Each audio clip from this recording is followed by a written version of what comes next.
empty-handed. So just know that that's a possibility. I'm gonna push my record now that I know that was your record. I'm gonna push my record and see if one of these come out right. All right. Sounds good. I see we have John Jay here. I thought he just came in. Where is he? Okay. All right. So what I'm gonna do, There. John Jay, I'm gonna put all the documents in the chat first before I show my screen. But first, let me say, thank you for attending our strategy task force meeting, Congress in Training Session 2 with our model counties here. Today is May 18th, 2025. So first I'm gonna try to put these in the chat here. Oh, let me turn this off too. Sorry, turn that off. Okay, these are the documents that I will be referring to here today. I think this is all of them. Just that one. Okay. I like to put this in the chat after we get started because the people who trickle in cannot get them. Let's start it over. Right, so now I'm going to share my screen. You all can grab those.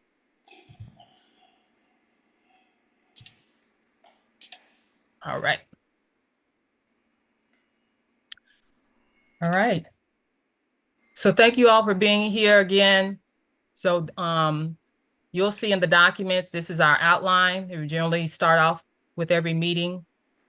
And the first part of the outline here is the strategy task force members who's been meeting for, what's this? This is our 15th meeting for the strategy task force. So this group of people here that you see are those who just raise their hand, say, yeah, I want to be on the strategy task force to help assess our progress in the American Government Resurgence Project. So that's what the strategy task force is for us to analyze the project from beginning to end, to fine tune it, to look at the weak spots, to develop a strategy. Rick, and I hear a little background on you there, Rick. So that's who this particular group is. This group meets every 2 weeks. In between the model county session is another session that we have that I'm going to actually focus on the peacekeepers for phase 3. So it's model counties, another strategy task force meeting, model counties, another strategy task force meeting. You're welcome to attend any of them. So first, and then next, I'd like to acknowledge any international state assembly participation, any model county assemblies who are here today. Go ahead and put in the chat which counties you're on, and also tell me if you would like to be a model county. Now, for a model county, I'll put in the chat what it is that we are going to be doing. This is the document that if you're interested in being a model county, you want to go over this document and get the idea of what it is that we will be doing. And just in a nutshell, what the Model County Initiative is about is getting the United States structure up and going, the Union States. So what I did was picked one county per state to be the model for how we're going to create the structure for the Union State and duplicate this in every state. So that's why you are a model. Has nothing to do with how great you are, although I know you're all great, but it has to do with you being the county who has stood up and says, yes, I want to take on this task and I want to serve in this way to get this done. So that's what a model county does. The American Government Project is the project that the model county will be executing and doing. There's part of the researchers projects called the county tours, where the model counties will assist any of the state assemblies. Model counties will do the tours, but assisting the state assemblies if they want to do the tours. And let me specify, the American Government Resurgence Project is an opportunity for all state assemblies, all county assemblies, whoever want to participate. Nobody's required to participate, but whoever wants to participate can execute, implement, take advantage of the American Government Resurgence Project. This particular group, the model counties, has said, yes, we're going to participate and we're going to do the tour. So that's what these particular people are. So I got 4 so far. I've talked to several throughout the last couple of weeks. Go ahead and take a look at that document to see if that's something you think your county would like to spearhead in your state. And what I would need from you is for you to take it back to your county, tell them what it is, and get a vote from them if they want to be involved or not and take on this task. That's what a model county will be doing. So to give updates on the initiatives we talked about last session, we talked about the Ombuds intern.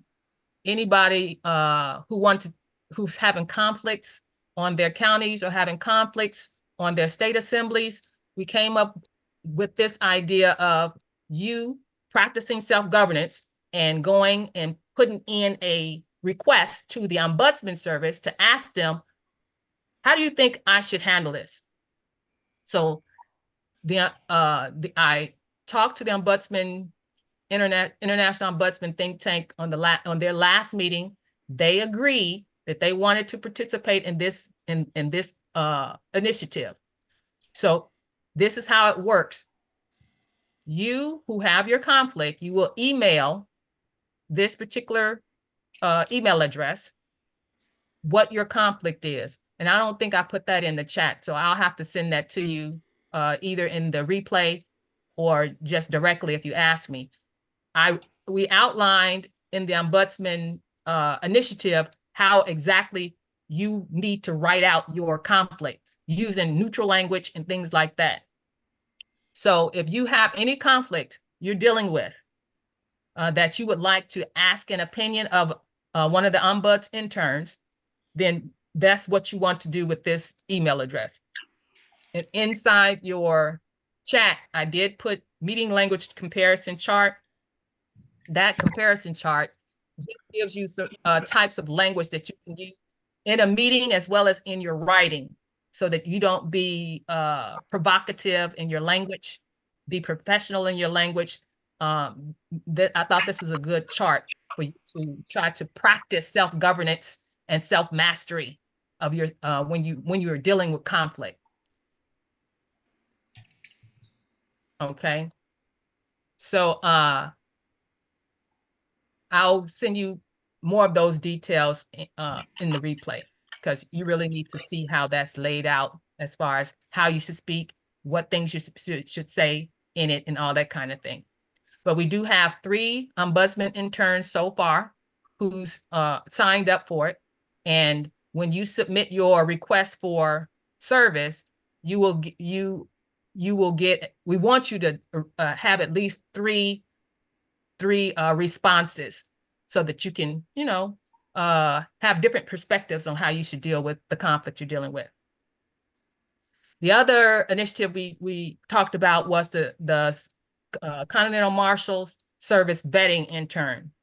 And I asked if there was anybody on the county who would like to serve as a Continental Marshal vetting intern.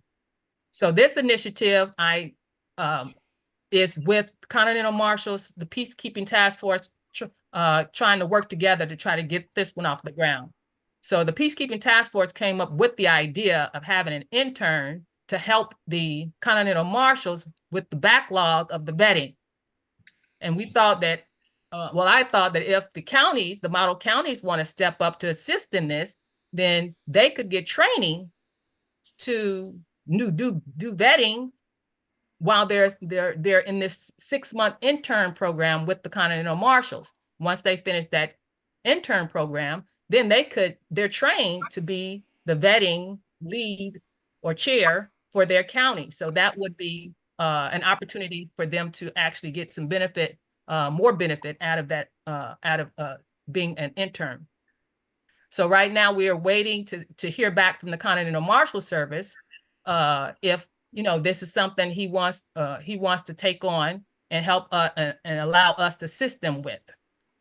These are the two people who's already stepped up for those two counties. So if anybody on your county, and I might have missed somebody, if somebody's on your county that wants to step up to be the vetting intern, just put that in the chat or send it to me in an email. Now, this next one I want to talk about, after I talk about this, then we're going to get into entertain questions from you all. But I want to get through all this here first. This next part I want to talk about, it's the questions and answers from Anna plus the other email correspondence. I want to talk about the issues we're having, the conflicts that we're having between our assemblies and between our assembly officers, assemblymen, committeemen. Back and forth, I'm getting emails of different issues that's going on with the counties and different issues that's going on with the states. So what I'm going to go over now is some of the communications that's going back and forth. Now, and a lot of it includes myself dealing with conflict. So as you all hear the communication going back and forth, I want you to think about what would you have done? What would practice our motto is practice self-governance and self-mastery at all times. So I had a few issues that I had to address this week involving you guys and involving myself. So one of them I'm going to go over here. Let me see which one I'm going to go through first. So we wanted to find out, let me see, that's the one I'm going to go, yeah. We wanted to find out about the vetting process, because we have to know how to go about getting our coordinators, our county coordinators vetted, right? So we have to ask Terry, how does the vetting process go? So so you all asked her and she responded back, but it became a conversation or communication that was conflicting, meaning the language was provocative. So the question that we needed to know was, does the state vetting committee vet county coordinators, or does the federation vet county coordinators? That was the question. But I couldn't get an answer to the question without the conflict going back and forth saying, you shouldn't be doing that, and it should be going this way, and that type of thing. What I'm trying to learn to do when I'm faced with conflict is just state the facts. I was told in this communication, you don't have authority to be talking to the counties, basically. Why? How are you doing that? You in the Peacekeeping Task Force. So I sent an email to Anna, Terry, Ralph, and the model counties. And I said this: observation 1, March 28, 2025, Anna approves for Louise to start organizing the county assemblies. I put in my video, put my timestamp. Observation 2, Anna has confirmed that the state assembly vetting committees do not vet county coordinators. That responsibility is with the Federation's vetting committee headed by Terry. I put where she said it, which was at a coordinator training call, and the timestamp. And inside the email, it says the state vetting procedure is the most desirable right now. The Federation doesn't have the capacity or bandwidth to do any vetting. So keep your vetting committee finely tuned. That's what the Federation vetting committee told me. Well, not told me, told one of the model counties. So I have to go back and find what the answer is. Observation 3, Anna has confirmed that a county coordinator is not an elected position. I thought it was an elected position. Come to find out, it's not an elected position. County coordinators are just volunteers who raise their hands to serve, and they get vetted. Then they are then a county coordinator. I put the video where I heard her say that and the timestamp. This is an example of how I just want to say, fact this. This is the fact. Like I'm fact checking. This is the fact of what I know. This is where you can find the information of where I'm getting this from. If you have a problem with that, then go to these people who said it, basically, because this is where the authority is coming from, and this is the information that I'm getting. So that's how I dealt with that conflict.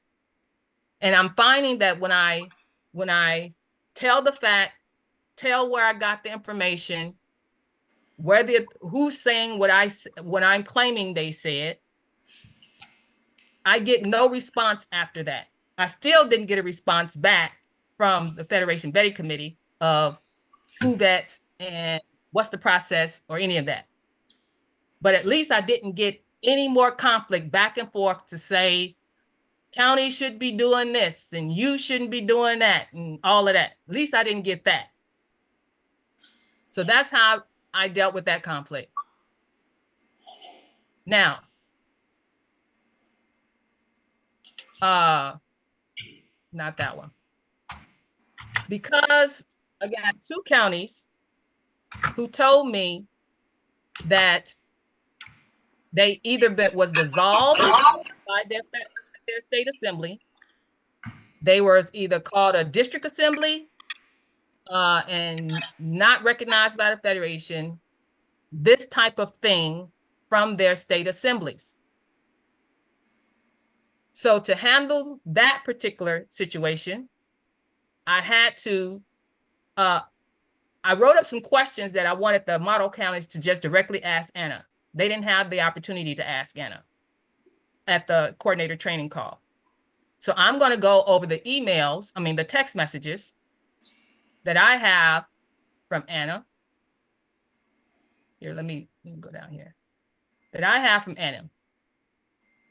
Okay.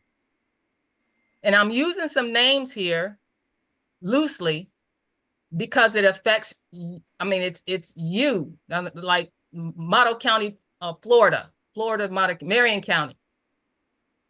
Marion County, well, you would tell me a name of somebody who's doing something, and I don't know, I'm not there with you, so I don't know what they're doing. But you tell me a name, so I have to use their name to tell Anna what the problem is.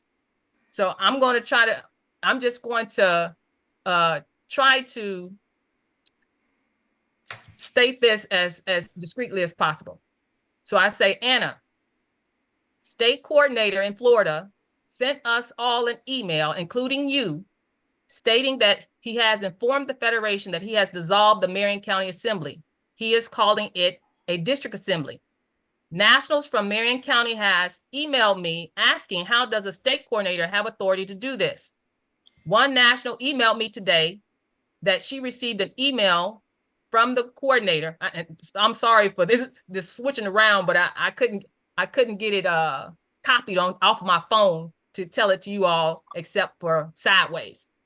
So the state coordinator said that the paperwork done by the recorder from Marion County is invalid and has to be done over. Please explain what is such process as this, where state coordinators can dissolve county assemblies and they can label county assemblies as district assemblies.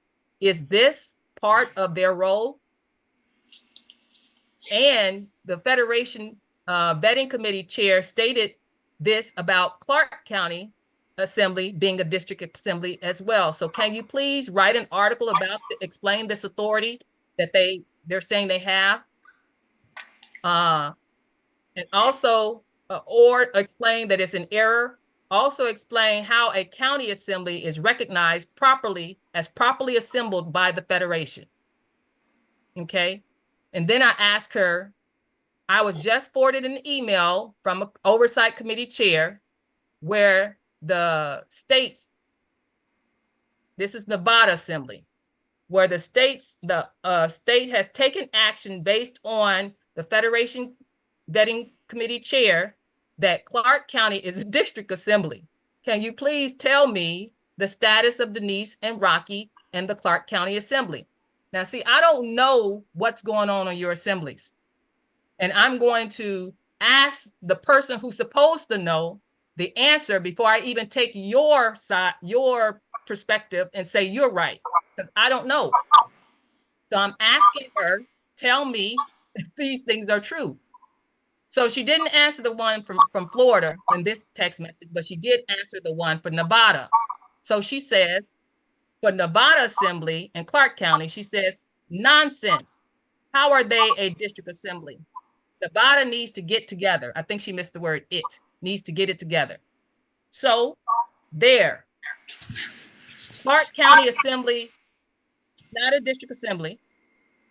Clark County Assembly is a valid assembly. Now I know.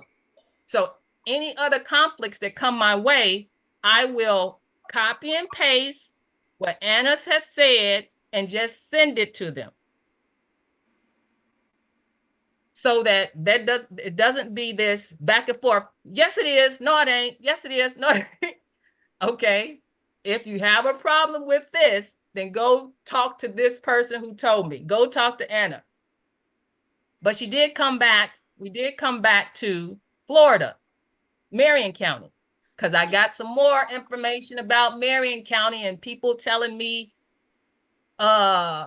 it's not a valid county assembly. It's been dissolved. So I said, Anna, important. The state coordinator on Florida is telling Marion County that the Federation has dissolved Marion County. Quote, because the assembly members converted it into a district assembly. Anna, I need a confirmation if you dissolved Marion County, Florida Assembly, and if so, reason for it and how we correct. See, because in my mind, if you're a district assembly or you got dissolved for whatever reason, we just fix it so that you can get reestablished. That's how I see it. So for whatever the problem is, let's find out what the problem is so we can fix it. If you did not do this, do you know who state coordinator is talking about in the Federation that's labeling Marion County and assembly a district assembly? So she responds, no, nobody here dissolved Marion. What's the flap about? This is the first I have heard anything. I will check my email files, but no, there has been no Federation action regarding anything in Marion County Assembly. Now,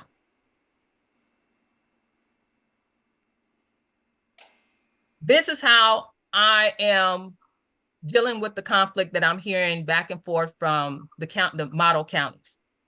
I think, and I'm going to recommend all the other issues that I'm hearing from the model counties. Try to find whatever your little evidence is, and make sure it's from somebody who has authority to say it.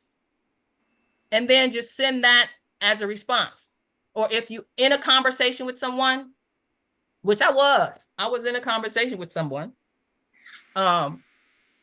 in the international think tank that questioned me. Excuse me, this last think tank meeting. I tried to handle myself, but they was telling me, how do you have authority to do this? Why you do that? PKTF can't do this. And why are you talking to the county assembly and not talking to the state assembly? You have to go through the state assembly first and all this, right? So I answered as point blank as I could, but I didn't think, I thought that I really didn't do what I normally do, which I should do. And that is take a snippet of where that authority came from, that I told them it came from, and send it to them. So I did that. So I had to go back. I said, well, let me find a better answer. It's the answer. I did answer the question, but I didn't give my evidence or my point of reference. So let me go back here. Let me see where I put it. So I sent an email. And I said, I want to provide you the basis for my answers that I gave to your questions at the International Think Tank. For question 1, where do I get the authority to organize counties in North Carolina without going through the North Carolina Assembly Coordinator? So I said, basis for my answer, which I told her Anna gave me authority. And she did in this link right here, timestamp here, go look where she gave me the authority is basically what I gave her. And then additionally, I said, see the screenshots below of the conversation that I have had with others regarding the same question, along with answers to other questions relevant to organizing counties that you and the North Carolina Assembly may not know. So I gave her some more of that documentation. For question 2 that I was asked, why would PKTF post a video of Neethi speaking negatively about the North Carolina Assembly? Then I responded, the video you are referring to is posted to the 1776 YouTube channel, which is the channel for the International Outreach Think Tank, not the PKTF. Additionally, I want your assembly to know and all state nationals to know for the record that as a national, as the Peacekeeping Task Force affiliate director, I will not promote or condone censorship of speech in order to protect the integrity of any government. This is my personal position. And I'm letting you all know that too while I'm talking about how I'm handling this conflict. I was told that I'm not supposed to put something negative about the assembly online that somebody said about the assembly because of the position that I'm in. So that you all will know, just like I told this person, the integrity of your assembly is the responsibility of your assembly. Your assembly will speak for itself. If it has integrity, it will show its integrity. I will not censor somebody from talking negatively or positively about a government. The assemblies are governments.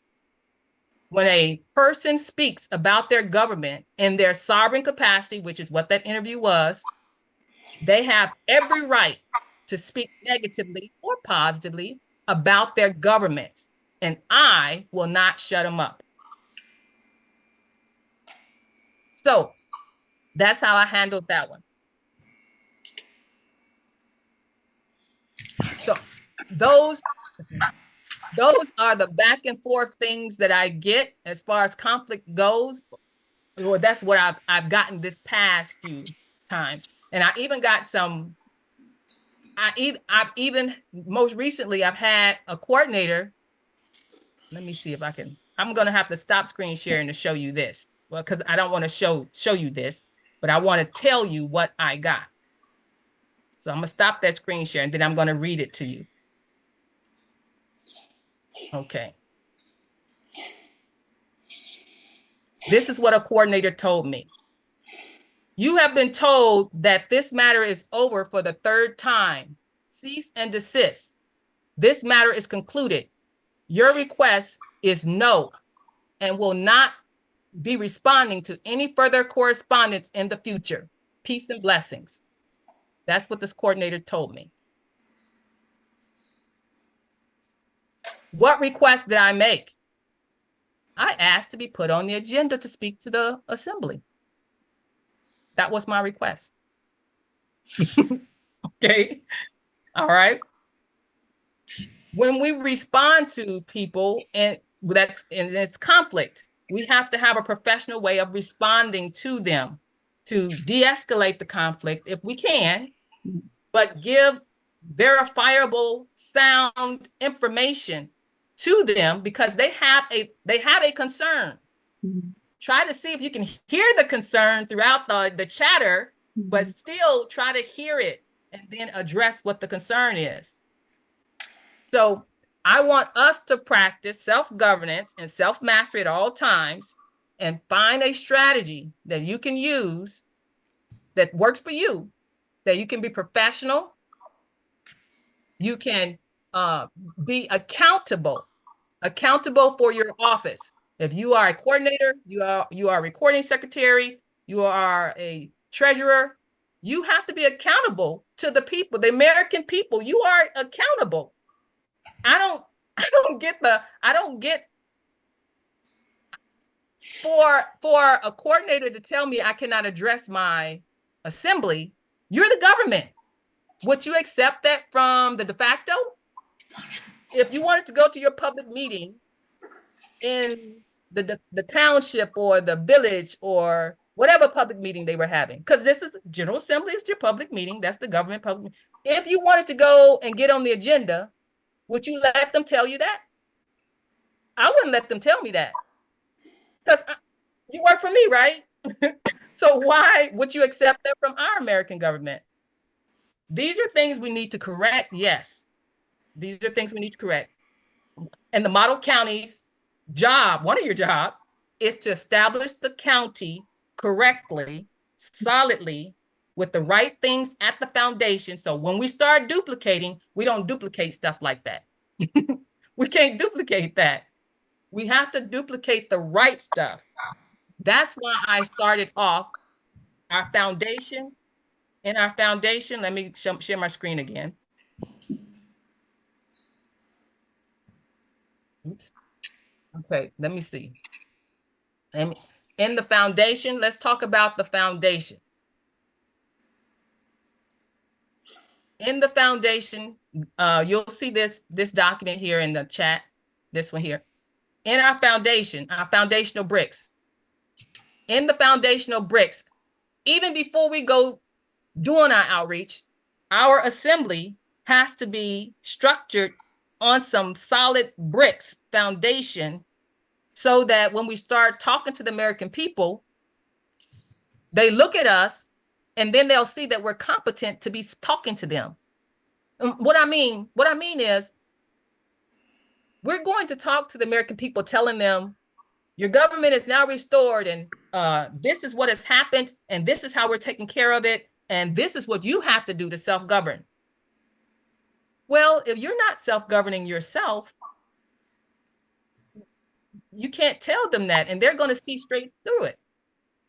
Within our little bodies now, we can say, okay, we have to course correct and fix it. We'll fix it as we go. We can say that within ourselves. But when we go out there and talking to the American public, they're going to be sizing us up to what they already know, which is the de facto. They're going to size up our competency with the de facto. When we say certain things out there to them, or present ourselves in a certain way, like that conversation from that state coordinator, they're not going to accept that. They're not going to look at us as legitimate, as professional, as competent, like we know we're doing. So we need to get it, we need to get it right now, so that when we go out there, we can be viewed as competent, and they can want to belong, or they want to accept us as who we saying we are. We have to earn that place as the American government from the American people. I don't know if people, that's my opinion. I don't know if people really get that the American people, they are the one who gives the consent of the governed. The people, if the people don't recognize us as the American government, as America's only government, then we don't get recognition. No matter what it is what paperwork we've done, whatever, yeah, you've done it for yourself, but we're trying to get the recognition from the American people that we are America's government. We have to earn that. We've been gone for 150 years plus. So know that we have to earn that. It's like somebody who left you and then coming back into your life, and you just want them to open their arms and take you in. No, you got to earn that place to come back.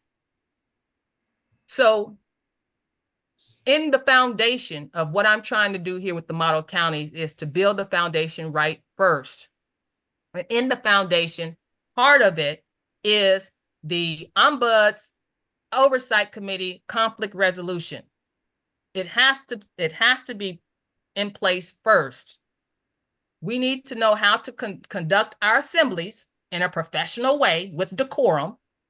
We need to be able to hold our officials accountable with the Ombuds service or the oversight committee. We need to be able to say, hey, my coordinator said this. Hey, my recording secretary is not doing her job. And we need to be able to go to the Ombuds, to the oversight committee, and report that there is a problem with these officers. And we need it to be taken seriously. But the other side of that is the Ombuds and the oversight committee need to be competent to do their job. I'm hearing that issue too. Yes, we have Ombuds. Yes, we have oversight committee, but yes, we have a coordinator. Yes, we have a chair, but are they competent to do their job? Do they need training? So just because we have them is not good enough. We need to be competent to perform the jobs. So conflict resolution is part of the foundation of how we're building the model county initiative. Now, so here are a list of items I think is necessary to have starting to build from. One is we have to have a county coordinator. And I've heard, I did hear, we had the conversations back and forth of, can we just have the people elect us? And you don't have to go through the federation. My answer to that is the federation is there to make sure that the American government is reconstructed properly. They have the summoning authority to summon the American government back into session. Yes, we are sovereign. Yes, we don't answer to the federation. Well, we don't answer to the federation once we are standing as the American government without our training wheels. I guess that's how Anna says, without our training wheels. We have to keep that connection, that chain of authority connection, because, and this is my main reason why I say because, when we go out there and tell the American public, you're sovereign in your own right. You're supposed to be keeping an eye on the government. You need to take your place, take back your power. They can, in their own sovereign power, go and start assembling their own things and call themselves the government. That's going to create chaos. That's the main reason why I say we have to keep the chain of authority from who it is who holds that authority to every little county, town, government that is popped up. So it can have the place and the title and the authority to be the American government, or else we'll have all little pieces of counties and stuff populating all over everywhere, and there'll be just chaos. When we get our training wheels off, then we'll be established. Nobody's going to say, you're not the American government, because no, they won't, because we already have got that chain of authority established and everything's established. That's why we can't just do it just go elect whoever we want to elect and just call ourselves the government. Now, you might have a difference of opinion, and we can talk about that, but that's how it's established right now, and I agree with how it's established right now. We want to utilize the ombudsman service that we have available. Some counties don't have an ombud service. The International Outreach Ombud Service is there. International Ombuds Service think tank is available for those counties who don't have ombuds set up yet. And even if you have issues with your current state assembly ombud service, you still can utilize the International Ombud Service to try to see what is within your power that you can do to resolve that conflict.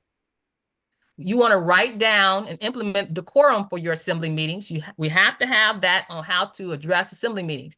Now, I'm going to get into entertaining your questions here in a little bit. And just so you'll know, some of you already know, I will mute you so that we can minimize conflict. We have to be, and look at the little, the chart that I gave you, the comparison language chart. When you want to talk about different situations that you have and you're upset about it, you have to say it a certain way so you don't trigger other people who's listening and paint different, the wrong picture, and that type of thing. So I'm going to say it right now that when we start talking and listening to each other, we might have to, well, I don't want to, and I'm not muting you to censor you. I'm muting you to say, hey, get professional. If you say what you want to say professionally, okay? But if you can't say it professional, you'll stay muted. Nicely, I'm saying, okay? All right, so you want to have that decorum set up in your assemblies. This is one thing that this next D, I'm going to ask Anna for. Create our own Federation vetting committee for county coordinators. I can see we can do that, because what I know of a Federation vetting committee is made up of state coordinators, the one we have now. County coordinators are Federation offices. So can we just take some of the county coordinators who's already been vetted and create our own vetting committee, and let's keep it moving? So that is what I'm going to ask Anna about. And that would be a critical part for us to actually get moving, because it kind of bagged up. We have to have that county coordinator in order for it to be recognized as a assembly. Adopt oversight of assembly committees and officers. Now, oversight is one of the things that I mentioned already, that we have to be able to hold our assembly officers accountable. How can we do that? So this Assembly of 13 Sovereigns language is something that I had brought to the PKTF, of an idea of what we could do to try to hold assembly officers and assembly government committees responsible and accountable. I thought, well, maybe we can have, and I called it 13 sovereigns because I want to go all the way down to the man or woman who don't have any office in the assembly at all. So some sovereign who's not in the government capacity at all, serving on this assembly board or assembly committee or whatever we want to call it. We can have 13. The only reason I thought of 13 is because of the amount of, I think I called it 11 actually, the amount of postal areas. I was just trying to say one per postal area. There's 10 postal areas. And I think I put one more, 11, for a tiebreaker if there was a tie on any decision, things like that. So, but it could be anything. They thought, well, maybe 33, since it's got to be 2/3 to go to a Congress. So it could be any number.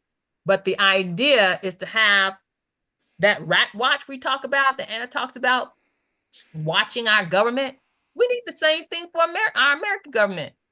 When I look at our government, I ask myself, would I allow the de facto to do that? If I don't allow the de facto to do that, I don't allow the American government to do that.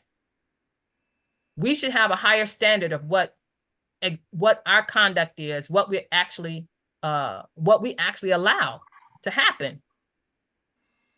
And the ones who responsible for that is the sovereign who consented to have us govern them.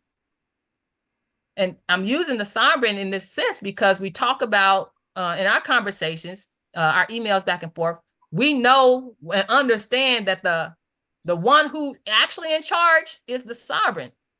It's not the committees. It's not the coordinators. It's not any office, government office. The sovereign is who all these government offices answer to. So if we could create some type of oversight committee where the sovereigns could be the ones who hold us accountable, review us, or have some type of report card. They could review the county assemblies and the state assemblies, like you have a review every year or something. And they'll look in your documentation to see what you've been doing. You know, what votes your General Assembly had, what votes your what cases your oversight committee took, and what was their findings, and what was the evidence, and what is your militia commander doing, and how does he network with the other counties and stuff. Whatever the job description or role description is, the point is to have some type of oversight committee of sovereigns who's going to rat watch the American government. I am not naive to think just because we're the American government, all of us are angels. All of us are peacekeepers, and all of us self-govern. No, we don't, because we already talked about all the conflicts we have. But we need to be able to hold people accountable and hold the committees accountable. Now, that was just one of my ideas of doing it. Another idea I came up with, and I'm spending some time on this because we do have to put something in our foundation for this specific thing. So the other thing that I thought about is maybe on every county website, government website, you have a government accountability report portal, something like that. Call it something like that. What a report portal would be is where people on your county who had some conflict, maybe went through your Ombuds service, and the finding was came down, and they thought that your ombudsman is incompetent, and that is not correct what finding they came with. So you might want to report it. And you would put your affidavit, I would say an affidavit in the form of a testimony, because you're going to report it under penalty of perjury. You're not going to say, we're not going to allow lies to be put there. And if you are lying and be found out to be lying, then you'll be held accountable for your lying. So if anything goes in that portal, it has to be under testimony. And it would say, hey, this is what happened, this is my evidence, and this was the finding. So it'll be out there for the public to see. That was an idea that maybe every government county website or state website can have a portal like that. What I find here, like just with the de facto, when it's time for elections, they start these smear campaigns. Some of it may be right, some of it may not. But I thought about that. I'm like, why you didn't tell us before? Now it's time to elect somebody. It's like that type of information should be already there. When it happens, report it. And then the American public knows the record of the particular office or officer or the assembly. So if they want to elect this person again or not elect this person again, they'll have this evidence to review. I'm thinking we are a government. So just because we have coordinators and recording secretaries and sheriffs and whatever elected, now they're like elected within the assembly. But what they are supposed to be elected is publicly elected from the American people. And yes, I don't know how your assemblies do your public elections, or if you have any if your state have done any yet. But you are telling the people it's time to have an election, just like all these other elections you used to in the de facto. Here are your candidates. Where can they go to find out something about the candidates? That would be your portal where they will find out something about the candidates. And not only that, the portal can be used for recalls and things like that, even before elections. But that's an idea. It's just brewing in my mind right now, because we need to have some type of oversight of our American government from the beginning. The de facto will want to know. The American public will want to know how they're going to hold us accountable, because they know how when they go to their local people, their local elected officials, they have problems with them. They want to know, well, what's going to make you any different? If you say you're American government, how am I going to hold you accountable? We want to be transparent enough to let them know, hey, you have an obligation, you have a duty to hold us accountable, and we're going to make it easy for you. That could backfire though. So I'm just thinking, um, I'm just thinking of the possibility of having some type of oversight of our American government and having that available for the American public to see. The second, F here, secure recording secretary. So I did put a question out there to about finding out what the Federation recording secretaries list is. That's a conversation that's been going back and forth. That's to help us get that part moving along as we're out there trying to get people recorded. We're going to need access to recording secretaries, which is a problem with some of the counties right now. So maybe we can get some training done, and maybe we can get some more recording secretaries, and then find out what Federation recording secretaries will be available to record no matter what county needs help. They can help any of them. We'll have to elect a treasurer, because money is going to be involved when we're going out there doing outreach. You got to spend some money, so you need to have somebody responsible for the money and accountable to that responsibility. We talked about the word organizers. Now I'm back and forth. Elect county organizers. I'm not sure to call it organizers or coordinators now, because there is a difference. The coordinators are from the federation, not from the federation, but are there temporarily. The organizer would be the one that's elected in, as I'm thinking the chair. I think Rockie and Tim was talking about this idea. They'll have to clarify with me if I got this right. But county organizers, as you all were saying, is someone that's elected by the people. And that, in my mind, would be like a chair, the chair of the county assembly, which would be different than what a county coordinator is. But I think now the way we use organizer for county organizer is what we're meaning by county coordinator. So we're going to have to get that straight of what terms we're going to use. But we will need this person here who is separate from the coordinator. So that's one of the foundational pieces I think we need. Develop training modules for county coordinators, recording secretaries, county organizers, and treasurer. Those 4 offices definitely, I think, need training modules so they can know what they're doing, what not to do, where to get help, have a place to go with their questions. This, I think, is important to have as one of those foundational starting points. And then the last thing is start drafting the handbook that outlines these duplicatable steps. Step 1, step 2, we might not call it step 1, step 2, but how we're saying that at the foundation, we need to have these things established in your county. So when we start going out there in our outreach and getting counties, getting nationals recorded, we'll be able to tell them where to start. Start here, find these people here. Here's where you go to get that one trained. Here's where you go to get that one vetted. We'll have all that in this handbook. So this is what I see as the foundational pieces to getting an assembly, a county assembly, started in the right direction. And what you all as model counties need to check off. One, do I have this? Do I have that? Do I need to check this off to see if you have it available and in place in your model counties?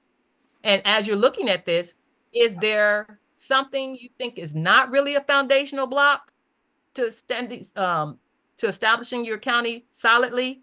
Or is there something you think that is a foundational block that we want to add to this list?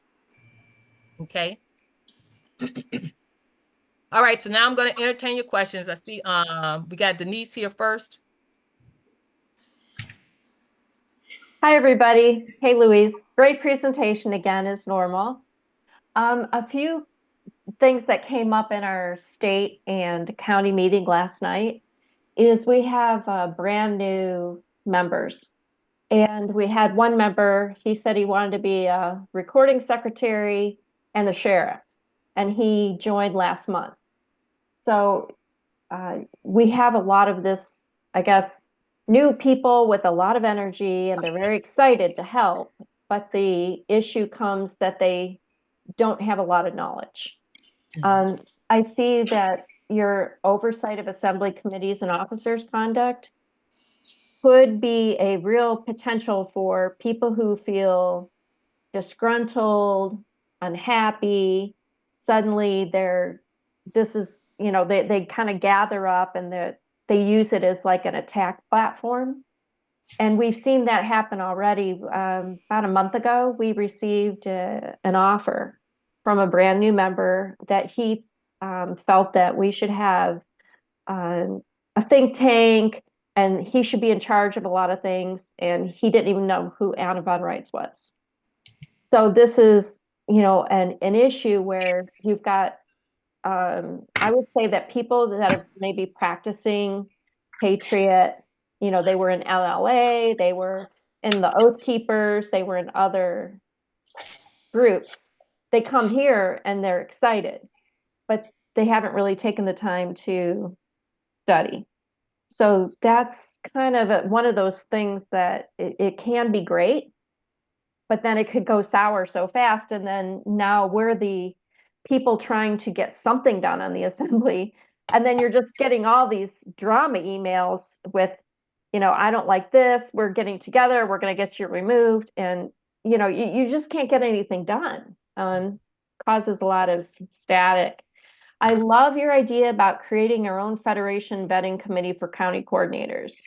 I would also say that perhaps we could look at that for state, as long as the people are background checked.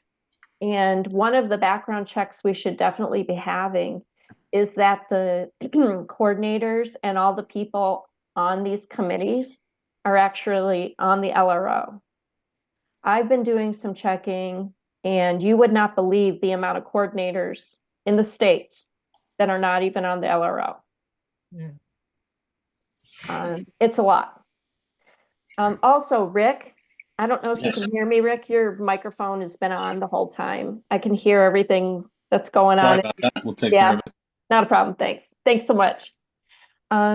The other thing that I saw was that these training modules for coordinator, recording secretary, county organizers, and treasurers, quite a bit of this is in the AnnavonRights.com handbooks. Are there other handbooks you want us looking at? Because we've been developing quite a bit of training material, and we have a portal for training material. So I also send people to PKTF a lot, and I think that you have some great info there. So if there's something else that we need to be doing, just let us know. And that's all I've got right now. So thank you for everything. Great meeting today. Thank you, Denise. So your training modules there, if what I would propose is we get a training module. It could be those training modules that you all have. Are they videos or are they in print? So they're print and videos. Okay. We've taken, Anna has a lot of clips. And so we had some stuff from America, some assembly required. We had some things from Anna's Mop and Bucket. We have her handbooks. And then, of course, I did just some searches. So if you go on AnnavonRights.com and you put in recording secretary, there's a lot of articles about recording secretaries. And what I like about it is it gives real world examples about what's going on and what to do, what not to do. But we also found out that there's some, I'll call it, it's a chain where a coordinator has a preferred recording secretary, and then that person was improperly recording people. And then they were not being put on the LRO. And we have quite a few of those people. We actually have to go back and do an audit of one whole particular group of people. But it's like there's only 8 or 10 people that can even perform this kind of work on our assembly. and we're still assembling, we're doing outreach and all these other things. So, you know, it's one of those things that Rockie's actually taking a lot of time, and he's going through each and every record and make sure that they're even appropriate or that they're even real people. Did those recording secretaries go through the training y'all have? Oh, this was not a training issue. This was actually it was a deliberate. Oh. Mhm. Okay. Yeah, so the oversight is just endless, you know. Okay. Yeah. Well, I like to see your training modules. If you can give me access to see that, we Yeah. can see if we can get one. I mean, just get it put in the handbook. I would love that. I Yeah. did make a note too. You had the portal of the public notice. So we are adding a public notice to our website. I love the idea.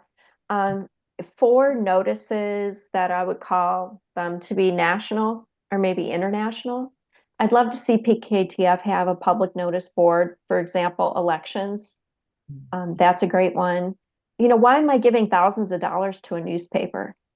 Wouldn't it just be better to have our own, at least for some things? So yeah. Okay. All Thank right. you. Yeah. Okay, Annette. Thank you very much for hosting this again. And Denise, a lot of great stuff. And I apologize for being late. I was at an art award ceremony for my daughter again, which is plus. It's a plus.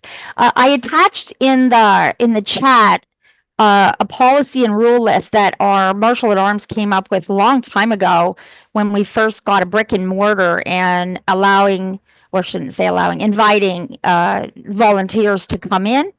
And so that we had like a government, I should say, like the government, we have rules in place about maintaining order, ensuring safety, and ethical behavior, because we're really dealing with a lot of very, very sensitive information that, if it were to get out, could alter people's lives, similar to hacks, for credit cards, or hacks on department stores, and this vital information gets out on the black web, and or somebody nefarious gets their hands on it. And so it's really critical that we do be government, and that we behave, and the people that are coming in touch with all of that very detailed information. I mean, they have everything about your parents, where they were married, yourself, your kids. There is pretty much nothing that isn't touched. And so we feel that our position is even more delicate, because we have so much information, and we're trying not to look ragtag. We're trying to be very professional. So we have behavioral expectations, and I included it there in the chat, that I thought might be very helpful for anyone that wants to use it. So we were approaching a lot of stuff with regards to vetting. I used to be a Chamber of Commerce chairman for a city, and so I learned a lot of how things operate in business, and how things should run on a county or a city. And so I don't do that anymore, but I've brought a lot of that here to the system. And so we found that it's very good for organizational purposes, that everybody can see how it's supposed to be run, and then making sure that that security is the highest thing. So, as you guys have probably already all heard, because we found people that are accessing severely important sensitive documents have felonies, to me that would be in my vetting, and please correct me if I'm wrong, but we do not allow on this county, and I should use the word allow, we make sure that people that are coming in contact with all of our members' personal information are not people that have issues with the previous law, right? So that was part of our vetting process, is that we make sure that we're holding to a standard the same as the previous government, so that everybody takes it very serious. And so I thank you for introducing the CMS vetting program. I think that's a really good idea, to teach all of us how to do it properly. In our office, there is a lot of detailed steps to go through for making sure that anyone's touching anyone's sensitive information is properly vetted and that I mean, we don't want someone absconding with people's stuff and doing horrible things, right? So that is a big thing, and it has gotten Marion County in some trouble. But anyways, I do thank you for bringing this to the level of properly addressing, acting like a government, being a government. I don't know if we're going to have a process that's similar to bondable. Maybe that's something we can talk about. Anybody that's got fraud or impersonations or serious drug charges and things like that, they really shouldn't be touching people's private information because there's an opportunity for them to abscond with it or do something nefarious. So that's just a suggestion. I also put a question out this week about, we've had 4 more people lose their homes. And that is getting ever too common. And so we didn't know if there's some kind of a, in the other world, they do a GoFundMe to just help out, making sure they all have food, making sure they have some clothes, making sure they have stuff so that we can also project care into the counties and into the states, or not necessarily in the state. For my case, it's in the county that we're showing we don't have, come and get your check, but we have resources that we can help out men and women to say that we are actually government, because they're so, until we transition, they're so hooked on government helps them out, government saves them. We have to teach them to be independent, but in the meantime, it doesn't hurt for us to have a heart and help them out with all of that. Going back to the notices, so what we did is we do election notices on the web, on Telegram, and in the newspaper. Some of them as much as a month ahead, saying what the job is and what they're going to do, and just letting the public know. And then we had noticed that there was a meeting and when the meeting's going to be, and what the positions are and who's running for those positions. And then we posted it. We did our elections on our meeting. It was all recorded, both in print and recording the meeting virtually. And then we posted it in the paper for a full month, the regular papers, so that it indicated to the general public who, what, where, when, and what for, and so that it was really taking on a very professional presentation to the general public. And we got quite a bit of response from that, and it was really good. And then my other thing was, when I took this county over, I was told we had 173. So similar to Denise, I was told we had 173 members. And then with the help of Angie, we found out we had 32. Well, actually, we built it to 32. We actually had more like 7 or 8 when we went through them all. So what that was is a ton of stuff in pending, a ton of stuff that maybe an email had come through and they had put it into the list of here's all who's on your county. And so it was a daunting task to go through that, and very disappointing, to be honest, when we got to the bottom of the list and there was almost no one left. And so we've had a really big uphill battle of rebuilding. And thank you, Angie, for being our saving star. And she just moved into the county, and as a recorder, it changed everything. And we got to a point that she's like an angel. She doesn't charge almost anybody for any paperwork or anything. We've been blessed that we have volunteers that also donate for paper, ink, things of that nature, so that it is also looking similar to a government office, that they're getting services. Yeah. I hope that's been of help to you. All right. Thanks, Annette. Rockie?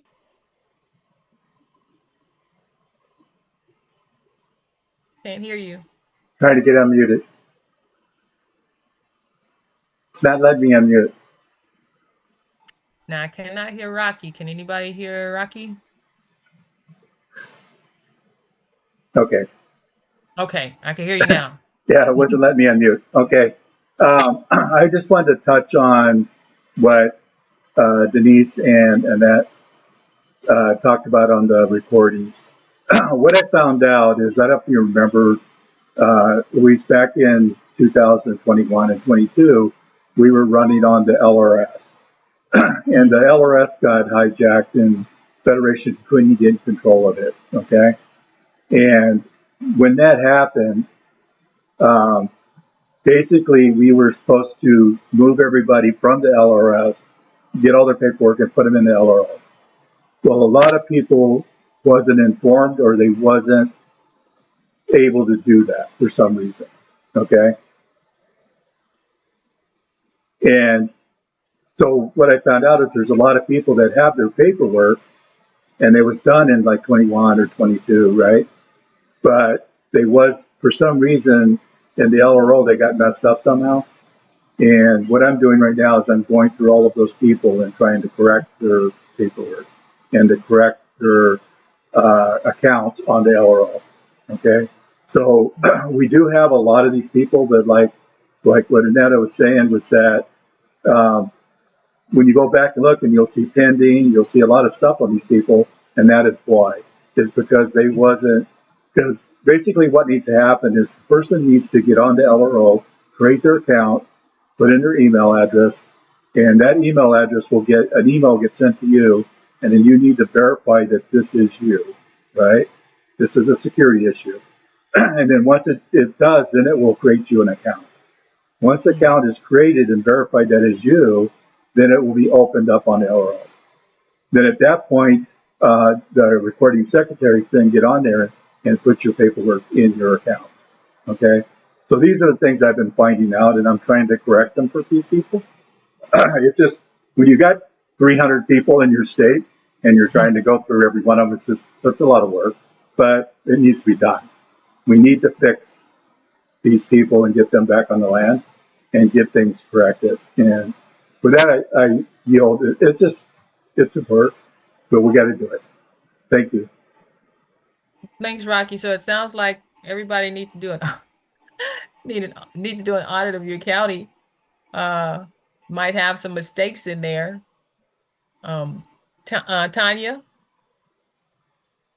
Hello, everybody.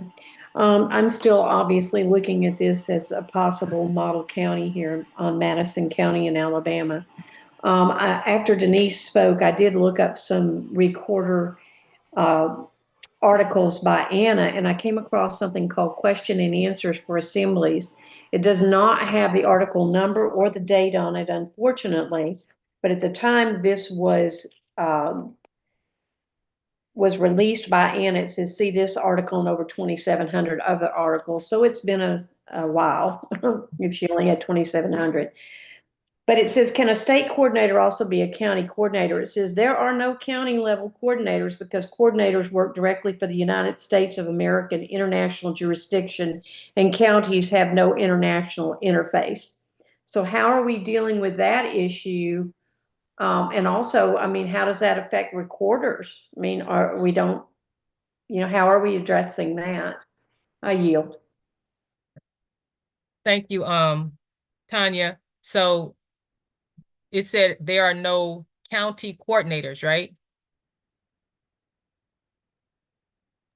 Correct. Okay. So It says there are no county level coordinators. Let me clarify that. I yield. okay. So that has to be something old. Because even in the How to Build an Assembly has county coordinators in there. And talking to her like a few days ago, there's county coordinators. So it has to have been old. And I know things have changed over the course of time, but that's the best explanation I can give for that one. It has to be old information. Okay. I mean, I can accept that. I'm just trying to put everything in proper perspective before we, take off on this project. There's a lot of work involved, and people will have to make a lot of commitments to make this work. I mean, we've been stripped down to really nothing here in the state of Alabama. And so I'm just trying to determine the best way to move forward. Thank you to the person for the policies and rules list. I like that. I like things that are clean and to the point, and not a lot of verbiage for something that doesn't need to have it. So we're in the process of developing how the counties are going to be built. I mean, I guess in my mind, I'm questioning, do I go by the America Some Assembly required videos to take people through this process? Or what's the next step once they go, yes, we want to do this? Yeah, so we have some counties here. Denise, you're on a county and you got your hand up. Let's answer Tanya's question first. Kenya, Denise, how did y'all go about it?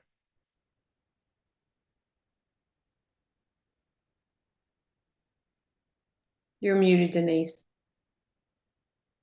Thank you. Thank you for that. We were very fortunate. On Clark County, we have a husband-wife team, Michelle and Craig Schmidt. And Craig was okay, so this answers your question too, Louise. Instead of him being a coordinator, he was a county facilitator because he was also involved at the state level.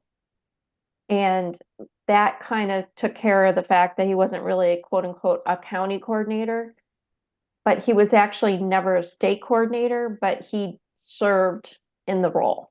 I'll say that. And Michelle is on the call. She can talk more about that. But on the model county, PKTF has 3 options. So you can choose to keep the framework you have now. You can alter it slightly, or you can go by the way of option 3, which was what Clark County did. And since we had Craig and Michelle, and they took us so far, we've almost been stood up 3 times.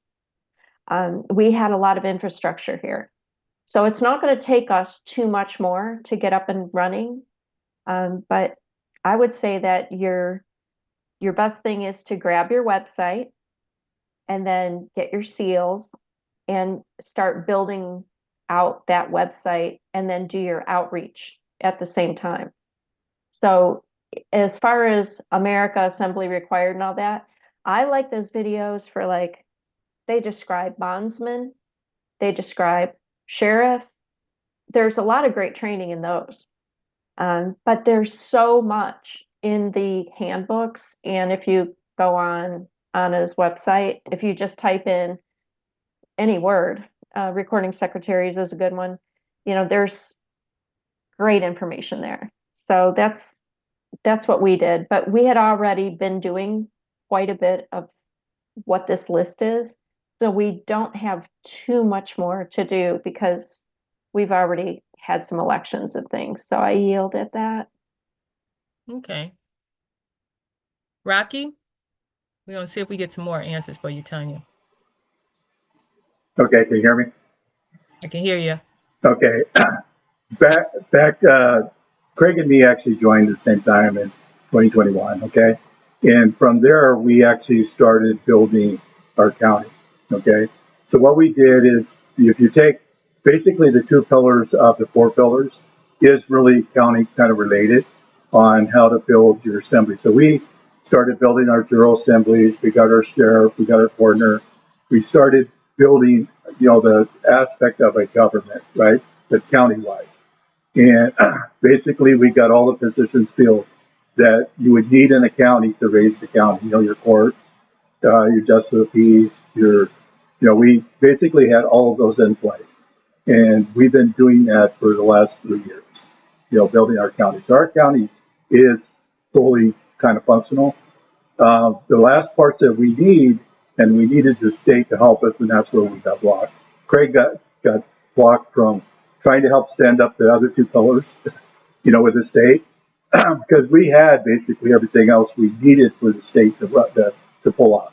And that's what I would suggest people do is start building your general assembly, get your sheriff, get all the people that you would need in the first 2 pillars, right? Your general assembly, start having your meetings, and that will help you build the county portion of the state. Because the deal is if you're building your counties, you're also building your states, right? And if you're building your states, then you're building your counties because all the people are in the counties, right? So you have to take it an approach to basically get some counties up and running so that they can actually support the state when the state stands up.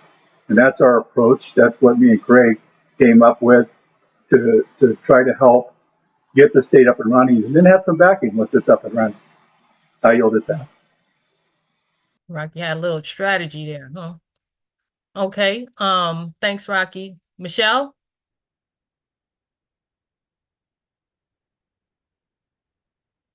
Can't hear you. I'm trying to unmute. I'm sorry, it took me all this time to figure out how to raise my hand.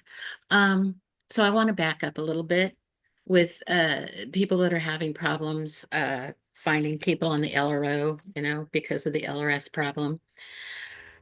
When this all came about, I went through all of the records in our file. We keep a nice locked filing cabinet, and I emailed or called each person in that file to gain their permission to switch them over from the LRS to the LRO, explaining what was happening with the systems.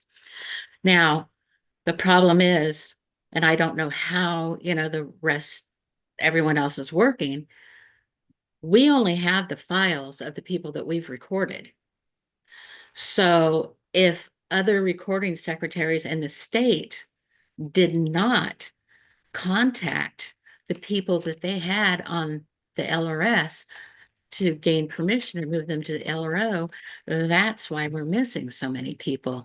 So my suggestion is choose, even us, choose like a lead recording secretary or a place to keep all of the records.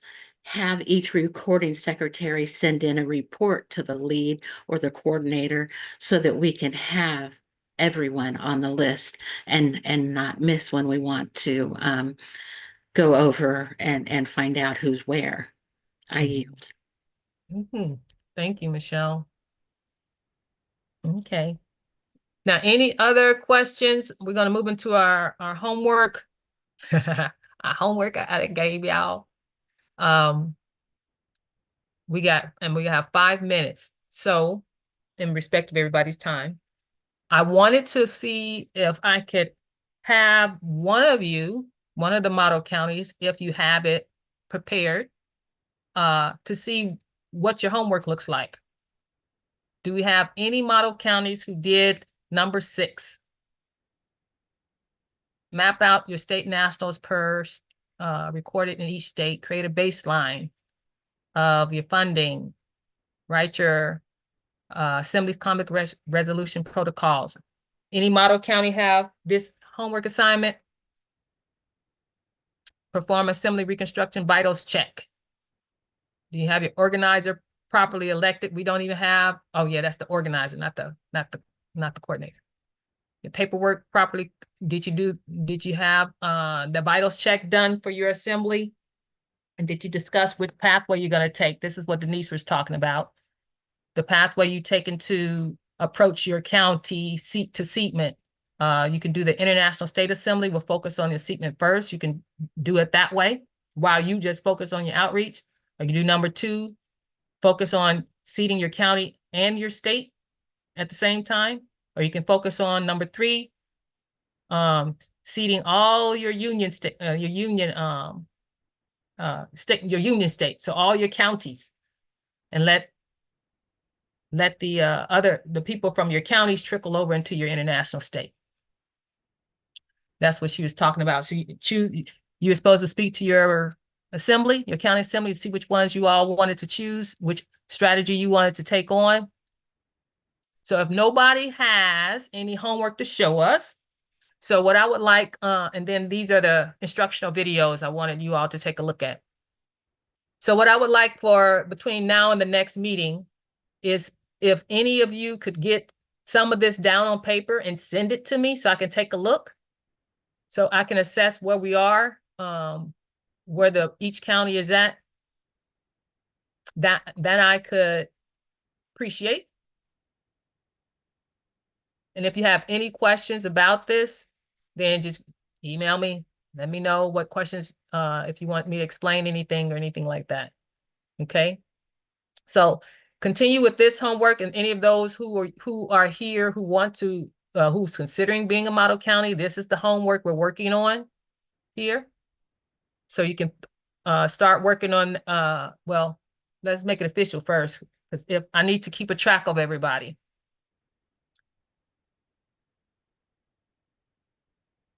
Any other questions?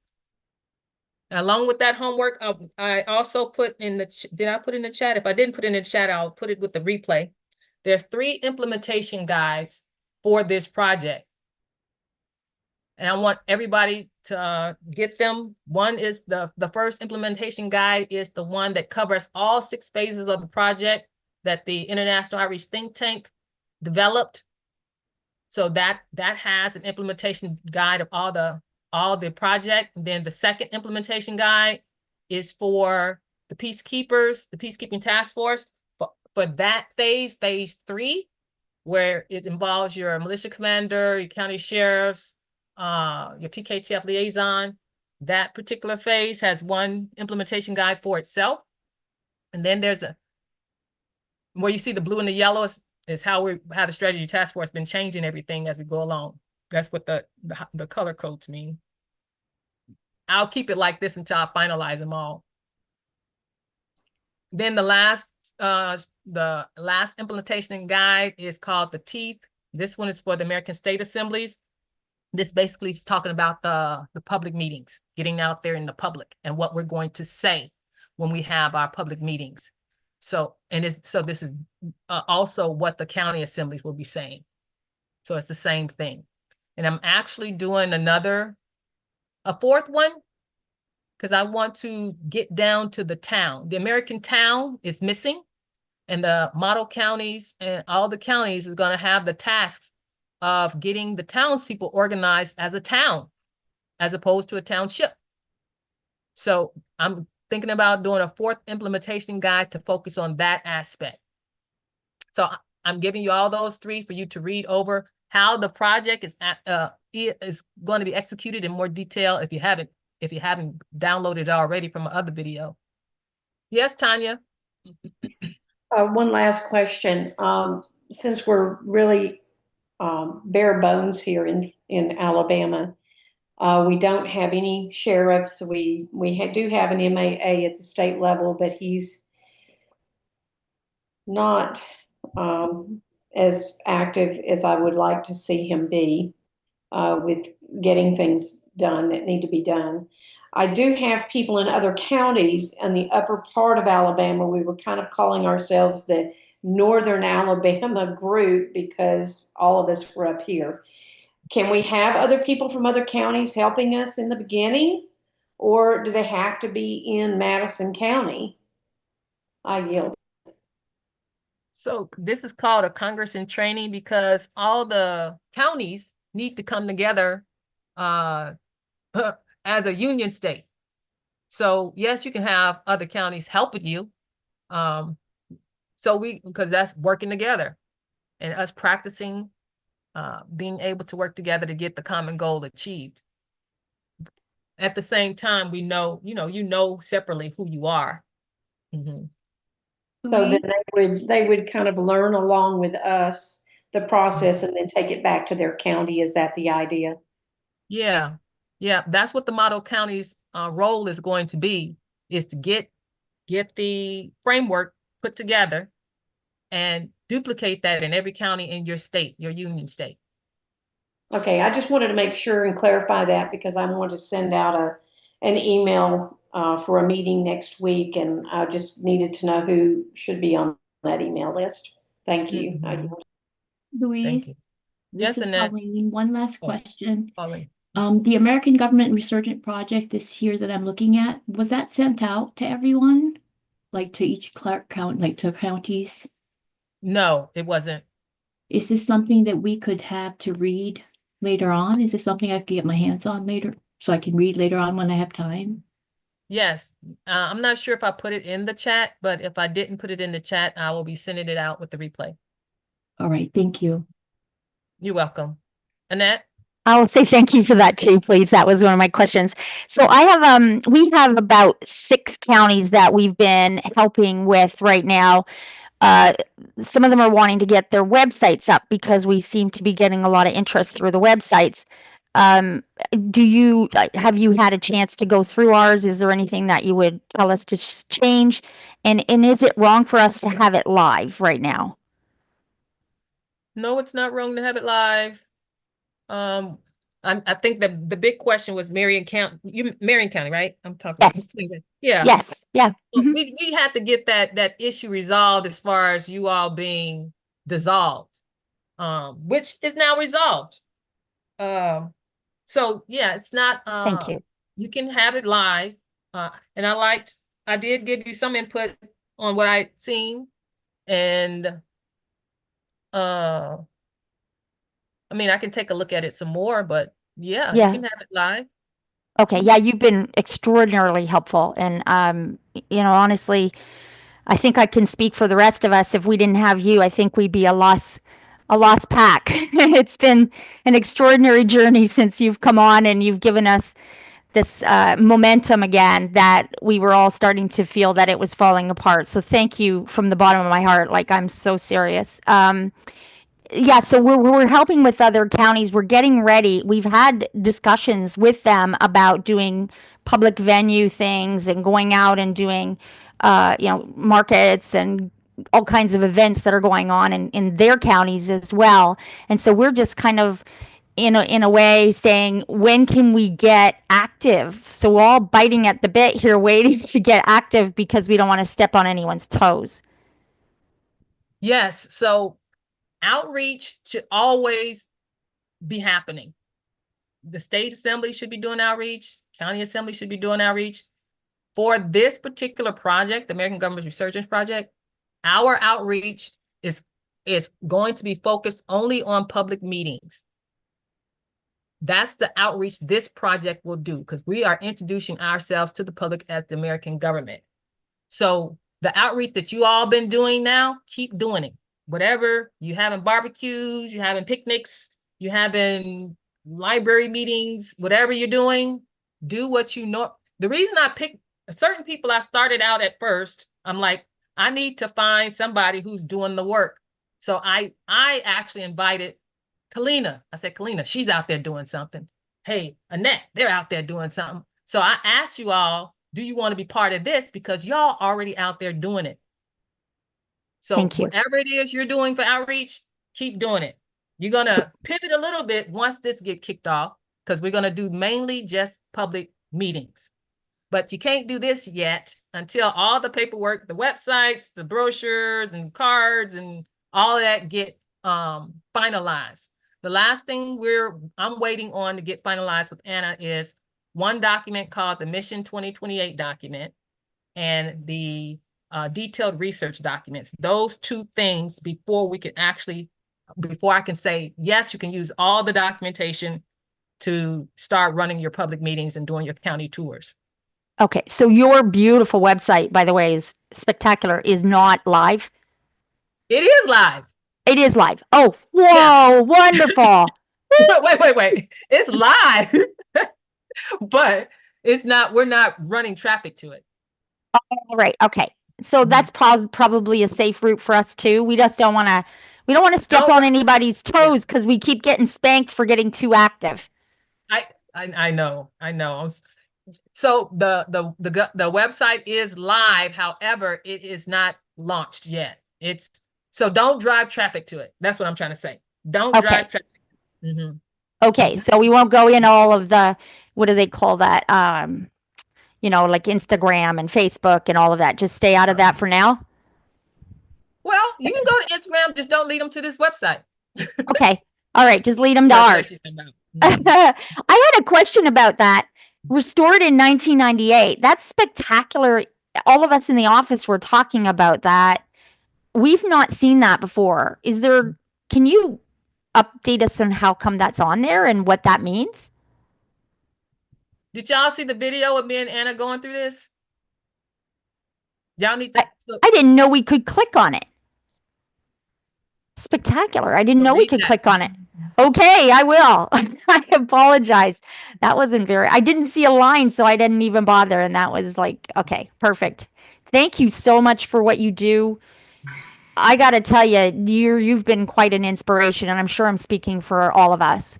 And we want to thank you from our hearts. Seriously, you have a beautiful day, and thank you for helping us again today. You are so welcome. You are so welcome. I sent in the chat. Just to give you where my frame of mind is coming from. So in the chat, I did put a screenshot. There's a screenshot in the chat. And let me see if I can find it. A screenshot in the chat that of another text message I got from Anna. I'm not going to read it out loud, but it's for you all. Yeah, this one. I'm not going to read it out loud, but it's for you all. I want you to read it yourself to yourself. You can share it with your assembly. And pay attention to the word only and the word that's in quotes with the born with the E on it. This is my frame of mind, especially when I get the conflict and challenges that people question. What authority do I have? And why you working on the PKTF and you trying to talk to the counties and all that?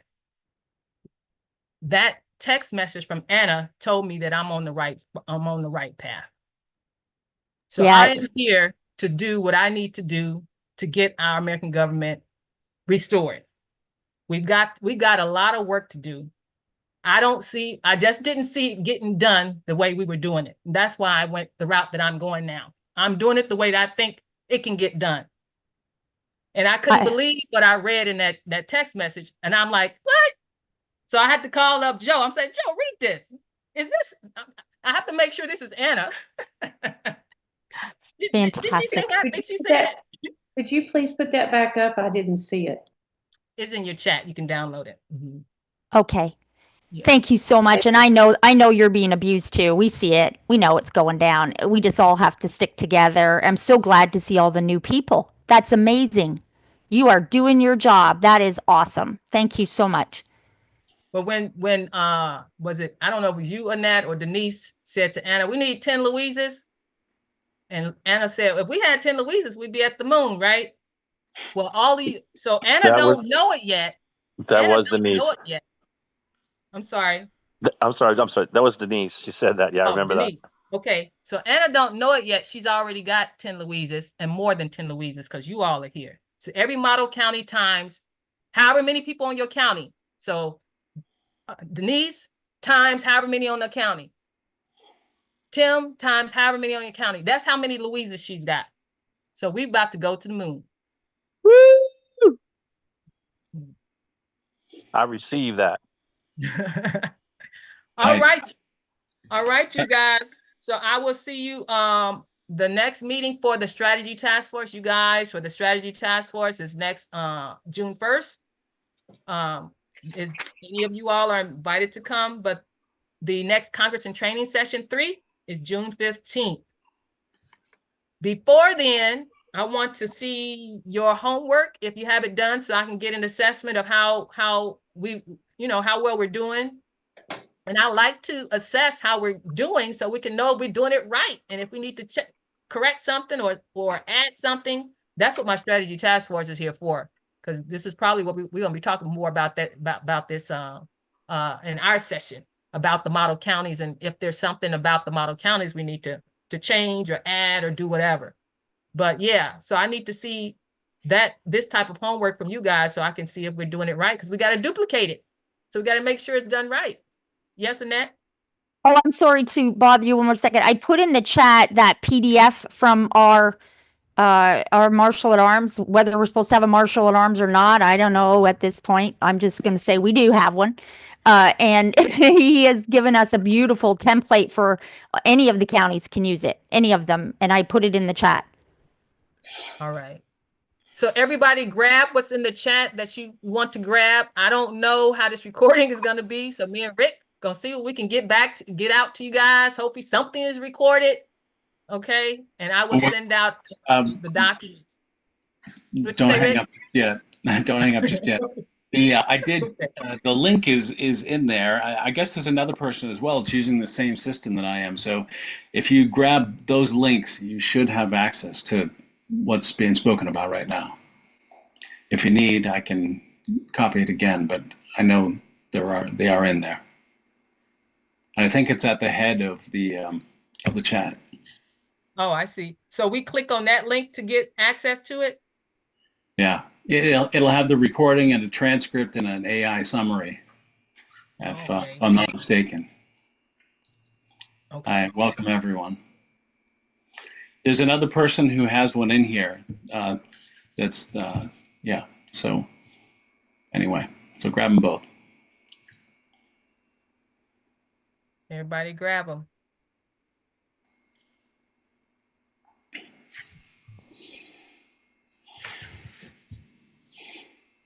Yeah, Louise, I wanted to say thank you too. Sorry, John Jay had asked me to send an email to you a couple of weeks ago, and I failed to do that. So I take responsibility for that. But it's nice to finally meet you. Thank you. Thank you. Thank you, Rick. And I'm serious. I was like gonna ask somebody to record today, and you showed up. All right, everybody. You all have a good night, okay? Thank you, everyone. All right. Thank you. Thank Bye. Thank you. Be blessed. You're Be welcome. blessed, Louise. Thank you. Thank you. Thank you. Bye, everyone. Thank you, Louise. Thanks, everybody.